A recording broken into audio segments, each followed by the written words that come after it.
Hey guys, Brian from Retread Paintball here, and today I thought I'd do a little comparison I've been wanting to do for a while, just on our impressions of the Tippman TPX pistol and the Tiberius Arms 8.1 pistols.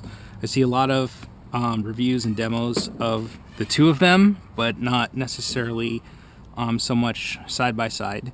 And they both shoot well. They're both very fun. I first bought the 8.1 and then later also bought a TPX pistol for myself, just for fun and as a sidearm, but have also played with them either with one pistol or with two pistols, or with a pistol and a riot shield, or a pistol and a foam sword or something. So try to mix it up a little bit and just have fun with them, and just want to kind of share some of my impressions from playing with these. I think they're very cool. I mean, this is so much better than the pistols we had when I first started playing paintball. You know, I've got the Splatmaster upstairs. I should have brought that out just to kind of do a side-by-side a little bit so you could see. But essentially, I mean, just huge. I mean, until these came out, pistols hadn't changed all that much. And these are actually very functional and very fun. In fact, a couple guys that we play with play just with pistols, and they may play with two TPX pistols or two Tiberius 8.1 pistols with different accessories and remote lines or no remote lines and first strikes and whatnot. Both of these can shoot first strike. This one can right out of the box, this particular one. If you see, I don't know if you can see in here, but actually the breech in there is shaped conically like a first strike round, so it's got a tip to it, so it'll accommodate and take those type of rounds. This particular TPX pistol cannot.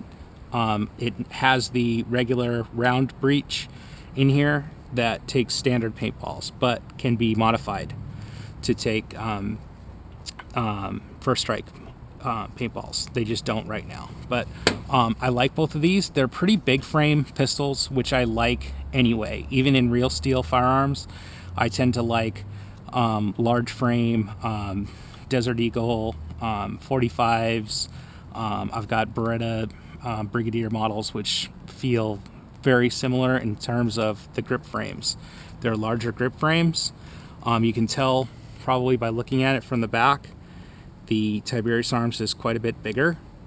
The magwell on it is quite a bit bigger. And it's good if you have big hands. If you don't have big hands, this might be kind of big for you. There's some other considerations with that as well. But it's kind of nice. It's first strike ready right out of the box. The other thing, though, is with the size that I've noticed, you can see that they're both the Tiberius Arms is definitely wider all throughout the frame, all along the barrel, all along here.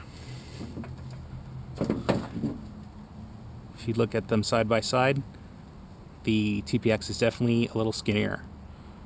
They both have rails, and they are actually they're very close in size, the rails, and you can remove the rail on the Tiberius Arms pretty easily, one screw, and it comes right off. So that could help reduce the size a little bit this way.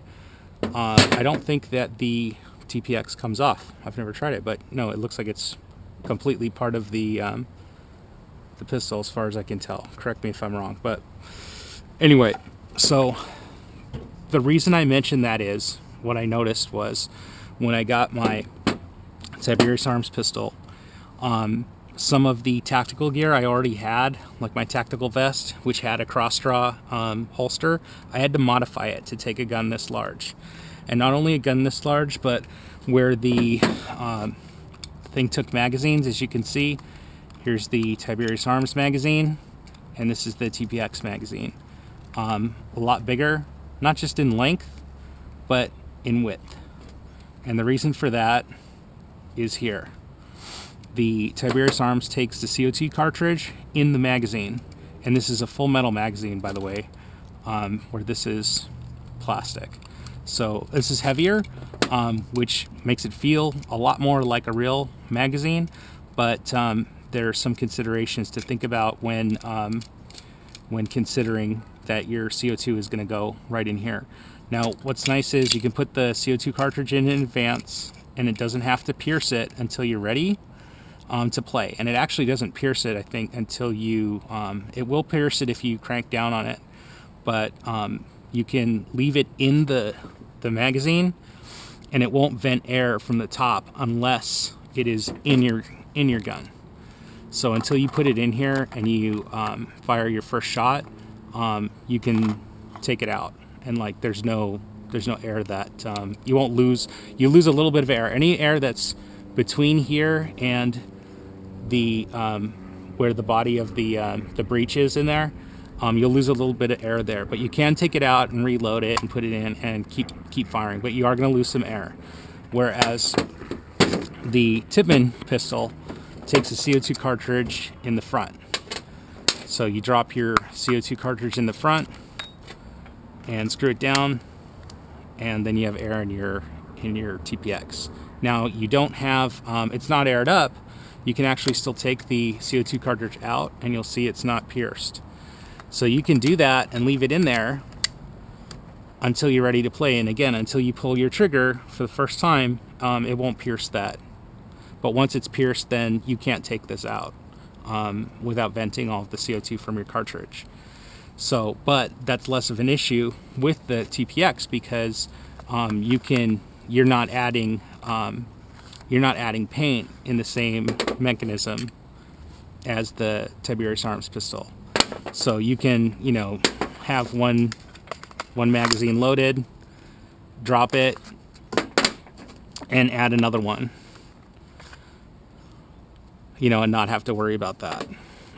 So you can probably go through 2, maybe 3 mags or so before having to replace your CO2 cartridge. Now, people have asked me too, what CO2 cartridges do I get? Well, or do I recommend or use? And I don't recommend really one versus the other. They're pretty standard.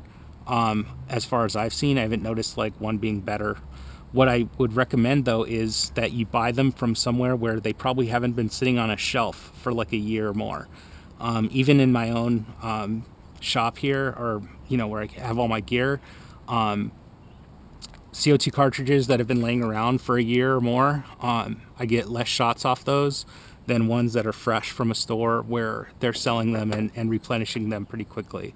So even though this is sealed, over time, CO2 will escape from it, and what I found is a fresh one, you get 12 or more shots out of it maybe, and an old one you might get 6 or 7 before you start noticing that it's dropping off quite a bit. So that's something to think about. And I haven't noticed any real significant performance difference between Crossman or Daisy or what have you. So put those other ones. Anyway, so I kind of have found that the other thing is the Tiberius Arms magazines that come with the 8.1 come with both a red spring. I don't know if you can see it, but there's a red spring that's in here, and that's for first strike rounds, and it's stiffer.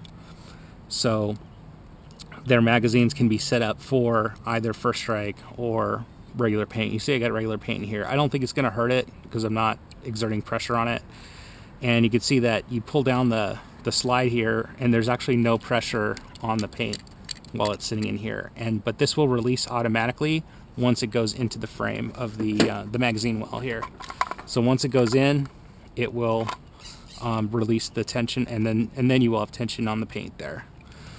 So, and these are similar, where you can see there's no pressure in the magazine, but when you insert it in the gun, then it'll unlock this, and then there will be pressure on it so that it feeds properly. So that's the kind of basics between these two. And so on this one, I did have to modify a tactical vest and like a leg holster rig that I had for other pistols in order to fit this thing in it, unless you buy one that's made for the Tiberius Arms. Now, it wasn't a problem for me, but if you just bought something new, I mean, this was stuff that I had laying around, so it didn't bother me that I had to modify it to fit this. again, that it is kind of big in the hand because of how big the magazine has to be in order to accommodate this.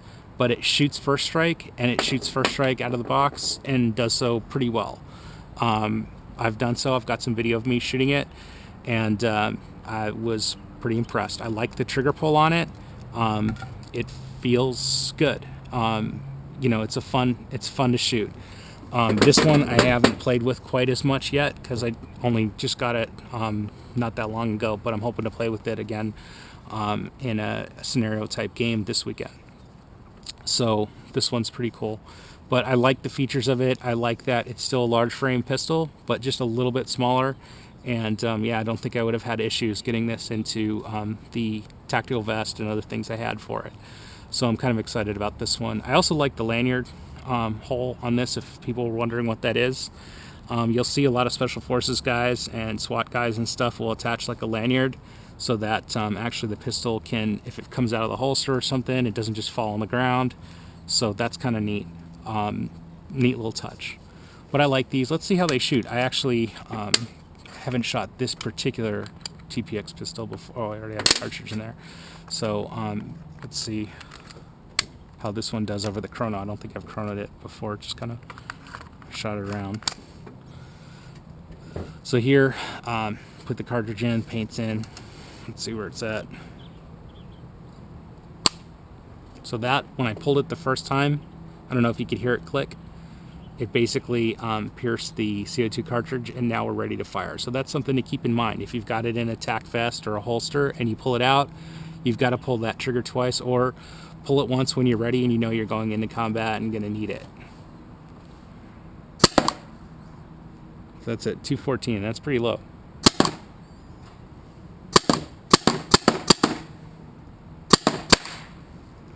So there you can see, you could definitely hear the difference. A marker that's firing a ball versus one that isn't. Maybe you've seen some of my videos where I actually was faking that I still had ammo during a limited paint game, and I was completely out, but held off the other team because they thought I still had ammo, and I didn't. So we put in another clip.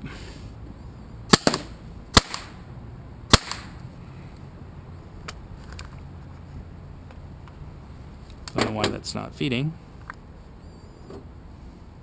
Let's try that again.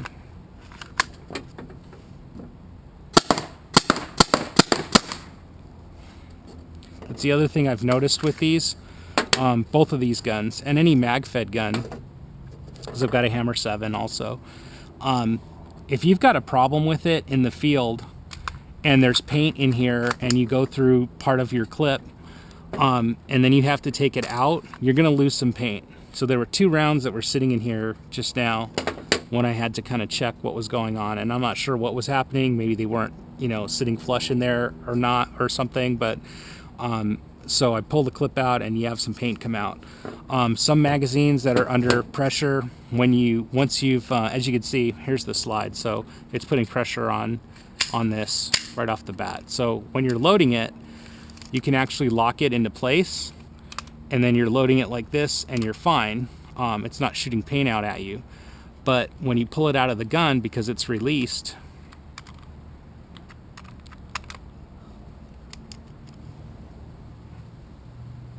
I haven't seen this one before, but anyway, so once it releases and it's constantly pushing, as you pull it out of the gun, the paint starts coming out of the magazine. So that's kind of a drawback to magazines. And then, you know, you may not have any paint left at that point, or you're picking it up off the ground and trying to reload it, and it could be a problem. So something to keep in mind if you're in the field. It's nice to have extra mags. If you can carry them, it's great.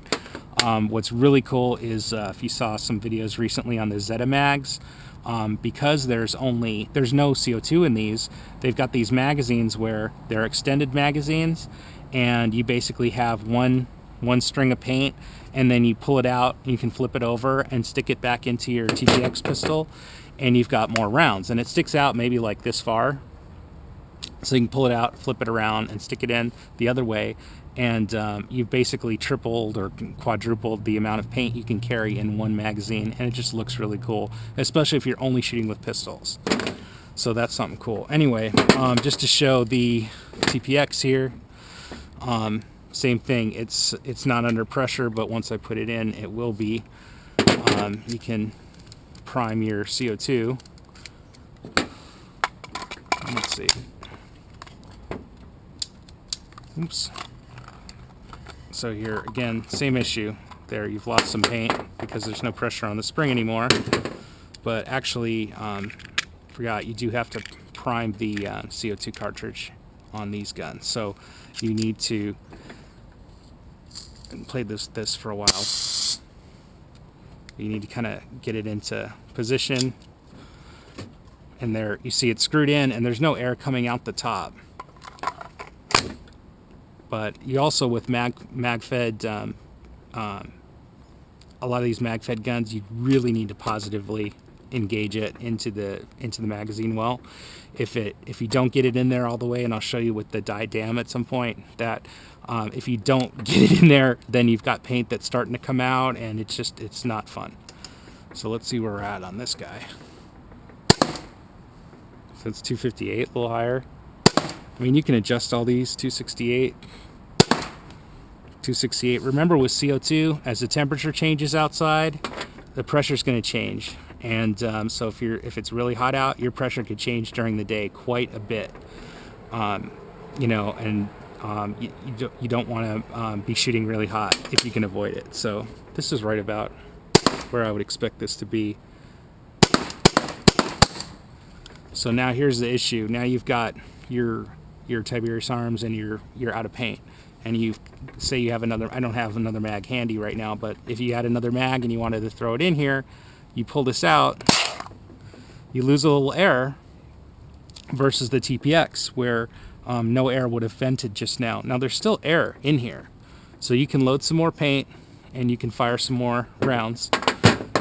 And maybe to illustrate, I can do that. Get some more here.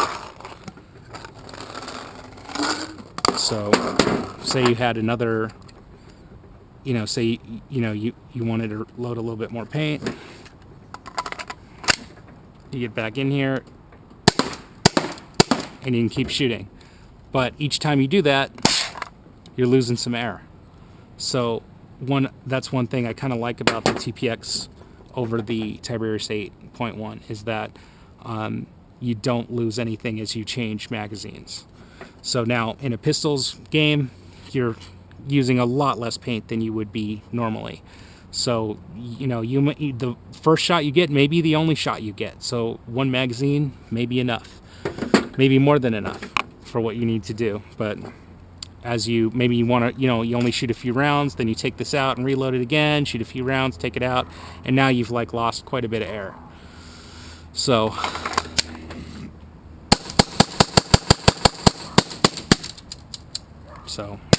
dies pretty quickly there.